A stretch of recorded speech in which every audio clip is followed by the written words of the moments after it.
Hello everyone. तो चलो इसमें फिजिकल का एक टॉपिक लेते हैं, थोड़ा इम्पोर्टेंट टॉपिक है। इसके प्रीवियस ईयर के सॉल्यूशन देखते हैं एमटीजी बुक का। इक्विलिब्रियम, यहाँ पे एमटीजी में इक्विलिब्रियम दोनों एक में दिया है। केमिकल इक्विलिब्रियम और आयनिक इक्विलिब्रियम क्या दिया हुआ है, एक में दिया हुआ है। केमिकल इक्विलिब्रियम और आयनिक इक्विलिब्रियम क्या दिया हुआ है, एक में दिया हुआ है। तो इनको चलो एक साथ देखते हैं। इनके जो प्रीवियस ईयर क्वेश्चन है 2017 से आगे तक इसमें क्वेश्चन दिए हुए हैं। तो इनके एक एक करके सोल्यूशन स्टार्ट करते हैं हम लोग। देखो, तो फर्स्ट क्वेश्चन क्या कह रहा है, तो ये केमिकल इक्विलिब्रियम चैप्टर का है। कह रहा है equilibrium constant for the following reaction. एक रिएक्शन दिया हुआ है N2 प्लस H2, या इसका K1 दिया हुआ है। एक N2 प्लस O2 2NO दिया हुआ है। एक H2 प्लस O2 K3 दिया हुआ है। तीन रिएक्शन का K1 K2 और K3 दिया हुआ है। Equilibrium constant K for the reaction, ये जो रिएक्शन इसका क्या बताना है, इक्विलिब्रियम कांस्टेंट बताना है। तो जब भी इस तरह का रहे कि अगर दो तीन रिएक्शन दिया हुआ है, एक रिएक्शन दिया हुआ है, दो रिएक्शन दिया हुआ है, एक और तीसरा रिएक्शन दिया हुआ है, इन तीनों रिएक्शन का यूज करके हमें क्या बनाना, कोई फोर्थ रिएक्शन बनाना हो, इन तीनों रिएक्शन का यूज करके कोई फोर्थ रिएक्शन करना, तो ये इस तरह के क्वेश्चन पूछे जाते हैं। केमिकल इक्विलिब्रियम में होता है, इलेक्ट्रोकेमिस्ट्री में भी होता है, एंथैल्पी थर्मोडायनेमिक्स में भी, और हीट थर्मोकेमिस्ट्री में भी इस तरह का क्वेश्चन क्या होता है, पूछा जाता है। तो हमें क्या करना होता है कि तीनों रिएक्शन का यूज करके फोर्थ रिएक्शन बनाते हैं, और जो चेंज रिएक्शन में करते हैं, जो चेंज हम लोग रिएक्शन में करते हैं, वही चेंज क्या करना होता है, वही चेंज हमें क्या करना होता है, के उसमें करना होता है। के की चेंज इन के की वैल्यू, जो चेंज उसी के रिस्पेक्ट में। तो अब बाकी इसके रूल तो पता ही होता है कि अगर ऐड करते हैं तो क्या करते हैं तो चलो।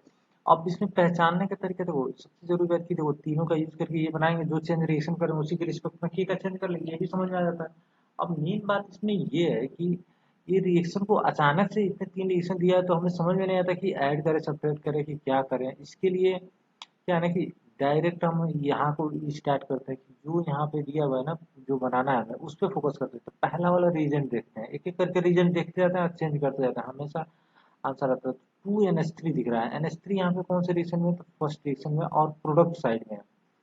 यानी कि ये तो कंफर्म है कि पहले रिएक्शन को क्या करना है, रिवर्स करना है, reverse first reaction. Okay, 2NH3 अगर देखो इसका कोफिशिएंट 2 है और इसका भी कोफिशिएंट 2 है, तो दोनों कोफिशिएंट 2, तो मल्टीप्लाई करने की जरूरत नहीं है, तो बस रिएक्शन फर्स्ट लिख दिया। अब आ जाओ 5O2। अब 5O2 को हम लोग नहीं पहले पकड़ेंगे, क्योंकि यहाँ पे O2 यहाँ पे भी, यहाँ पे जो कम रिएक्शंस में हो ना उन्हीं को पहले पिकअप करो।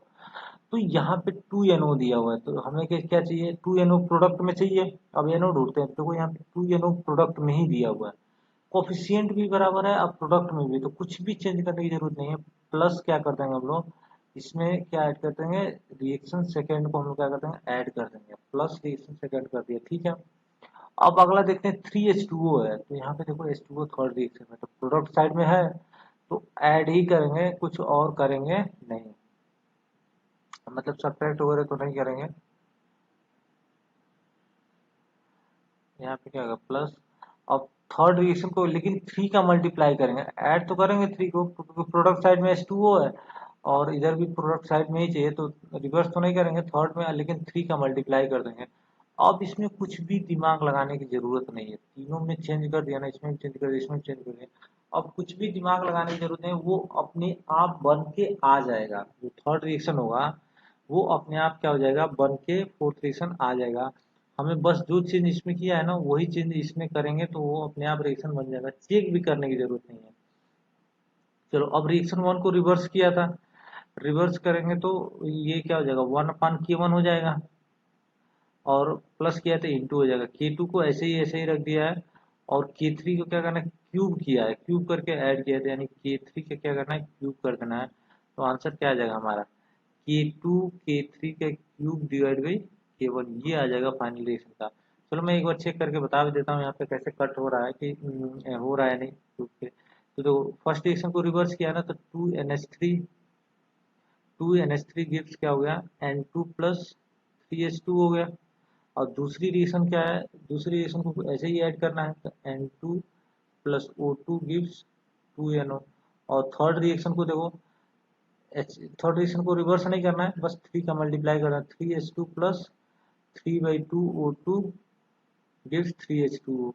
अब इसको ऐड करेंगे तो देखो यहाँ पे क्या क्या कैसे, N2 से N2 कैंसिल हो जा रहा है, तो इधर रिएक्टेंट साइड में 2NH3 प्लस 5O2, तो 2NH3 हो गया, और H2 से देखो यार 3H2 से 3H2 भी कैंसिल हो गया, तो केवल क्या बचा, NH3 बचा है और O2 बचा है। O2 O2 यहाँ पे देखो तो 2NH3 प्लस 5/2 O2 हो गया, 5/2 O2 बच गया। अब इधर जो देखो बचा हुआ 2NO प्लस 3, तो यहाँ आ रहा है 2NO प्लस 3H2 आ रहा है। देखो कुछ भी चेक करने की जरूरत नहीं है, एक एक करके अगर तीनों रिएक्शन में चेंज कर दिया ना, तो जब चेंज कर दिया तो वो फाइनल प्रोडक्ट बन ही जाएगा। ये हमेशा सारे रिएक्शंस में ऐसे ही करना है, कहीं पे भी एक लाइन में आ जाएगा, दिमाग नहीं लगाना है। और इलेक्ट्रोकेमिस्ट्री में भी, थर्मोडायनेमिक्स में भी एंथैल्पी चेंज करके दो रिएक्शन का, थर्ड रिएक्शन का बनाना होता है इस तरह का, तो उसमें भी इस तरह का क्वेश्चंस आता ही आता है। तो ये क्लियर हो गया यहाँ तक। नेक्स्ट हम लोग देखते हैं सेकंड नंबर इसका क्वेश्चन। सेकंड क्वेश्चन देखो,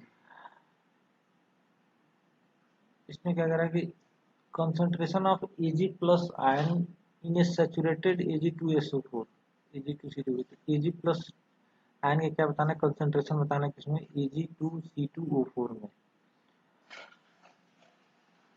सेचुरेटेड केस, जिसमें इसका कंसंट्रेशन दिया है 2.2 इंटू 10⁻⁻²। देखो Ag2 क्या रहा होगा, Ag2C2O4 क्या होगा, डिसोसिएट होगा।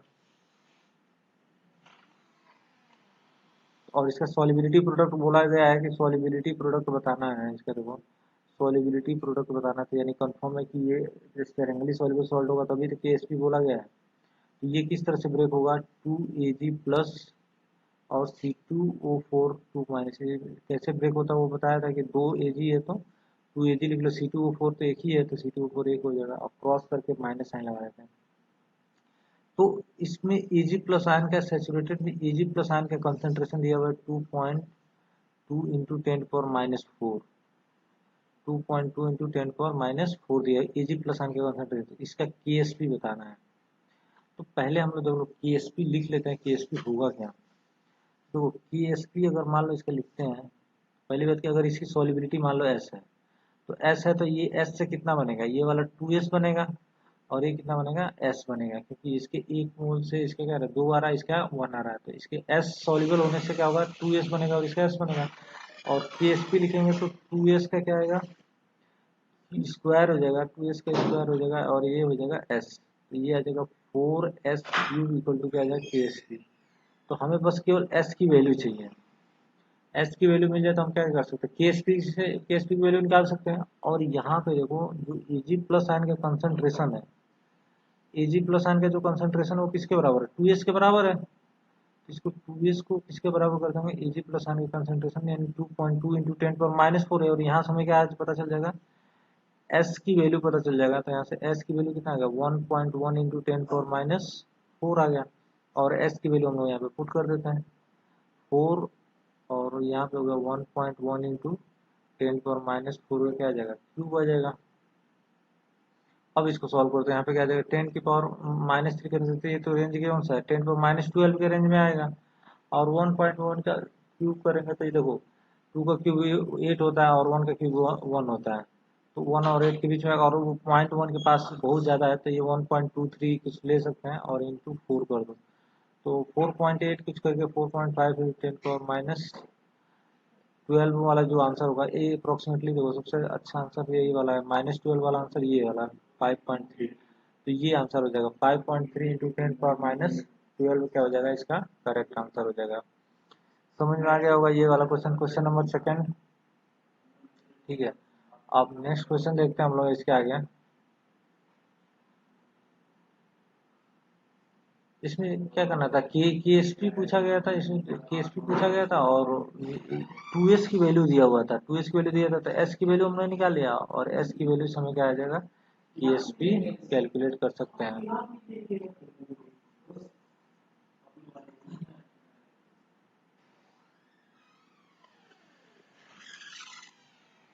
नेक्स्ट क्वेश्चन नंबर थर्ड देखते हैं इसमें।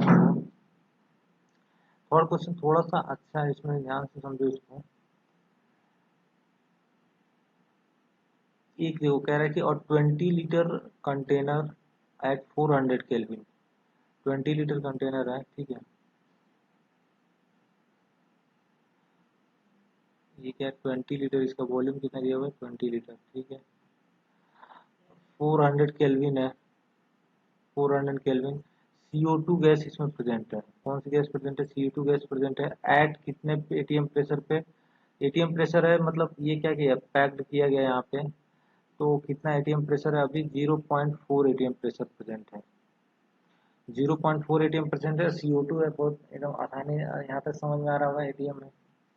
अब कह रहा है एक्सेस ऑफ SRO। SRO इसमें क्या है, प्रेजेंट है सॉलिड के फॉर्म में। तो मान लो यहाँ पे सॉलिड के फॉर्म में, उसके वॉल्यूम को निग्लेजिबल माना गया है। SRO यहाँ पे क्या है, वॉल्यूम है इसका, इसको निग्लेजिबल माना गया। The volume of container is now decreased by moving the piston. अब इस पिस्टन को क्या कर रहे हैं हम लोग, धीरे धीरे नीचे लेकर आ रहे हैं, और इससे पिस्टन को हम लोग क्या कर रहे हैं, डिक्रीज करें, नीचे ला रहे हैं, कंप्रेस कर रहे हैं। तो अब इसका क्या होगा, जब प्रेशर 0.4 एटीएम था, तो अभी प्रेशर क्या होगा, इंक्रीज होना शुरू हो जाएगा। प्रेशर क्या होना शुरू हो जाएगा, इंक्रीज होना शुरू हो जाएगा। अब देखो क्या हो रहा है, moving the movable piston fitted in the container, the maximum volume of container इस, देखो मतलब कंप्रेस करें तो वॉल्यूम कम हो रहा है, ऐसा कौन सा मैक्सिमम वॉल्यूम होगा? मैक्सिमम वॉल्यूम बताना है, भी मैक्स बताना है, ठीक है। when the pressure of CO2 its maximum, CO2 is its maximum value, जब प्रेशर ऑफ CO2 क्या हो, मैक्सिमम वैल्यू पे हो, when pressure of CO2 attains maximum value of, maximum value कितना कर सकते हैं, मतलब मैक्सिमम वैल्यू बताना है, वॉल्यूम बताना है, जब CO2 जो मैक्सिमम वैल्यू अटेन कर सकता है उस वॉल्यूम पे हो, उस प्रेशर पे हो, और Kp दिया हुआ है 1.6। तो V मैक्स बताना है जब प्रेशर ऑफ CO2 क्या है, मैक्स है। ये प्रेशर CO2 मैक्स है, तो उस समय वॉल्यूम मैक्स कितना होगा, ये पूछा जा रहा है। तो एक बात समझो कि volume of pressure of CO2 का मैक्सिमम कितना हो सकता है। पहले तो देखो 0.4 एटीएम है, ठीक है, 0.4 एटीएम है, ये समझ में आ रहा है। Kp की वैल्यू, इक्विलिब्रियम कांस्टेंट की वैल्यू क्या दिया हुआ है, Kp की वैल्यू दिया हुआ 1.6 एटीएम, और यही क्या है, प्रेशर ऑफ CO2 के बराबर है। प्रेशर ऑफ CO2 के बराबर है, किसके बराबर होगा, 1.6 एटीएम। तो यही मैक्सिमम वैल्यू हो सकता है, इसका CO2 का मैक्सिमम वैल्यू 1.6 एटीएम हो सकता है। अब सोचो, अब देखो करना है कि मैक्सिमम वैल्यू 1.6 एटीएम। अच्छा, आप कहेंगे कि अगर मान लो हम इसको कंप्रेस करें तो और नीचे तक ला सकते हैं, प्रेशर तो मैक्सिमम 1.6 एटीएम से ज़्यादा ला सकते हैं, बट Kp की वैल्यू तो 1.6 फिक्स्ड है ना। तो जैसे ही इसको कम करेंगे तो रिएक्शन किधर चला जाएगा, बैकवर्ड चला जाएगा, इसके नंबर ऑफ मोल्स क्या हो जाएंगे, कम हो जाएंगे, ठीक है। नंबर ऑफ मोल्स क्या हो जाएंगे, कम हो जाएंगे, तो प्रेशर तब भी कितना बना रहेगा, 1.6 ही बना रहेगा। इस चीज को समझो कि यहाँ पे मैक्सिमम प्रेशर जब कंप्रेस करते करते 1.6 एटीएम तक लेके आए, अब 1.6 एटीएम से अगर हम मान लो पिस्टन को और कंप्रेस करेंगे, और पिस्टन को कंप्रेस करेंगे, तो होगा क्या कि ये प्रेशर, ऐसा ऐसा सोचोगे कि प्रेशर 1.6 से ज्यादा हो जाएगा, नहीं, इसमें नंबर ऑफ मोल्स कम हो जाएंगे, number of moles of CO2 क्या हो जाएंगे, कम हो जाएंगे, क्योंकि रिएक्शन किधर चला जाएगा, बैकवर्ड चला जाएगा, रिएक्शन बैकवर्ड चला जाएगा, तो CO2 का मोल कम है, क्योंकि Kp इक्विलिब्रियम कांस्टेंट है ना। तो Kp और पार्शियल प्रेशर ऑफ CO2 पे डिपेंड कर रहा है। तो प्रेशर ऑफ CO2, Kp किसके बराबर, प्रेशर ऑफ CO2, और वो तो कांस्टेंट रहेगा, यानी 1.6 से कम नहीं हो सकता, यानी कि मैक्सिमम प्रेशर ऑफ CO2 का मैक्सिमम प्रेशर कितना हो सकता है, 1.6। अब 1.6 एक फिक्स्ड वॉल्यूम पे भी हो सकता है, मतलब ऊपर से कंप्रेस करते ला रहे हैं, तो कंप्रेस करते ला रहे हैं, तो अब यहाँ पे मान लो 1.6 है, तो उससे नीचे भी कंप्रेस करेंगे तब भी प्रेशर क्या होगा, 1.6 ही होगा, क्योंकि नंबर ऑफ मोल्स क्या हो जाएंगे, बैकवर्ड चला जाएगा, number of moles of CO2 क्या हो जाएंगे, कम हो जाएंगे। लेकिन हमें तो मैक्सिमम वॉल्यूम चाहिए ना, तो मैक्सिमम वॉल्यूम चाहिए तो हम रिएक्शन को क्यों उसमें बैकवर्ड डायरेक्शन में जाए, क्योंकि कम ही कंप्रेस करते हैं। तो जैसे ही ऊपर से धीरे धीरे कंप्रेस करते करते करते लेकर आओ, तो जब प्रेशर 1.6 जाए तो वहीं पे रोक दो, 1.6 पे रोक देंगे तो वॉल्यूम क्या आएगा, मैक्सिमम आएगा, क्योंकि प्रेशर तो कंप्रेस करने के बाद भी प्रेशर 1.6 ही एटीएम रहेगा, प्रेशर तो फिक्स हो गया, 1.6 ही एटीएम रहेगा, ज्यादा नहीं हो सकता। अब वॉल्यूम अगर और कंप्रेस करेंगे तो वॉल्यूम कम हो जाएगा, तो वॉल्यूम रहने देते हैं 1.6। यानी ये समझ में आ गया कि उस समय प्रेशर कितना होना चाहिए, 1.6 एटीएम होना चाहिए, और उस समय जो वॉल्यूम आएगा वो वॉल्यूम मैक्सिमम वॉल्यूम आएगा। और नंबर ऑफ मोल्स कितना रखना है, कम नहीं करने देना है, जितना नंबर ऑफ मोल्स स्टार्टिंग में है ना, उतने ही नंबर ऑफ मोल्स रहने देना है, और आर की वैल्यू कितना रख देंगे 25/3। अच्छा चलो 1/12 रख देते हैं एटीएम लीटर वाला। और टेम्परेचर दिया हुआ 400 लीटर। या मूल क्या होगा, तो मूल पहले वाले में जो मूल दिया हुआ था, पहले प्रेशर कितना था 0.4 एटीएम था, और वॉल्यूम कितना था 20 लीटर, और ये एन आ जाएगा 1/12 आ जाएगा, और 400 आ जाएगा। तो यहाँ से जो इनिशियल मूल रहेंगे ना इसके, उतने ही मूल होने चाहिए CO2 के। यहाँ से मूल निकाल लेना, और इसके मूल की वैल्यू यहाँ पे पुट कर देंगे, क्योंकि ये मूल इतने ही रहेंगे तो वॉल्यूम क्या आएगा, सबसे मैक्सिमम आएगा। ये वॉल्यूम जो आएगा मैक्सिमम आएगा। आई थिंक सबको समझ में आ गया होगा। तो वॉल्यूम कैलकुलेट करते थे, यहाँ आंसर क्या आता है 2 आता है। यहाँ पे मूल निकालेंगे, मूल से कन्वर्ट कर। एक बार और इस क्वेश्चन को समझ लो। ये कंटेनर है, कंटेनर में प्रेशर कितना दिया हुआ है देखो, ये SRO प्रेजेंट है। चलो, जब ये CO2 का कुछ मोल आया होगा, पॉइंट स्टार्टिंग 0.4 मोल है, 400 केल्विन है, 20 लीटर है, तो कुछ ना कुछ मोल होगा। वो मोल हमने यहाँ से निकाल लिया। अब कह रहा है कि इसका मैक्सिमम वॉल्यूम कब होगा, जब मैक्सिमम प्रेशर पर है। तो CO2 का मैक्सिमम प्रेशर कितना हो सकता है, तो वो तो फिक्स्ड है, क्योंकि Kp की वैल्यू 1.6 है, और Kp की वैल्यू प्रेशर ऑफ CO2 के बराबर है, यानी कि 1.6 है। तो वो कभी भी कितना भी मैक्सिमम करते जाए, कंप्रेस करते जाए, 1.6 ही रहेगा। अच्छा, एक बार धीरे धीरे लेके आते हैं तो 1.6 आएगा, उसे और कंप्रेस करेंगे तब भी 1.6 ही होगा, क्योंकि रिएक्शन तब बैकवर्ड जाएगा। बैकवर्ड जाएगा और number of moles of CO2 कम हो जाएंगे, यानी कि ये प्रेशर वॉल्यूम तो उसमें कम आ जाएगा, लेकिन हमें तो वॉल्यूम मैक्सिमम चाहिए, यानी कि नंबर ऑफ मोल्स उसके क्या होने चाहिए, कांस्टेंट ही रहने चाहिए, बैकवर्ड नहीं जाना चाहिए। तो उतने ही नंबर ऑफ मोल्स हमने यहाँ पुट कर दिया, और उसी के रिस्पेक्ट में क्या निकाल लिया, वॉल्यूम निकाल लिया। तो जो वॉल्यूम आएगा वो क्या हो जाएगा, 2 लीटर के बराबर हो जाएगा, वही आंसर हो जाएगा। तो अभी तो समझ में आ गया होगा। जिसको नहीं समझ में आएगा तो फिर दोबारा बोल देना कमेंट में, मैं फिर दोबारा से उससे बता दूंगा, या कोई बात होगा तो पूछ लेना। नेक्स्ट क्वेश्चन इसमें देखते हैं हम लोग। क्वेश्चन नंबर 4 देखो, कह रहे कि percentage of pyridine that forms pyridinium ion.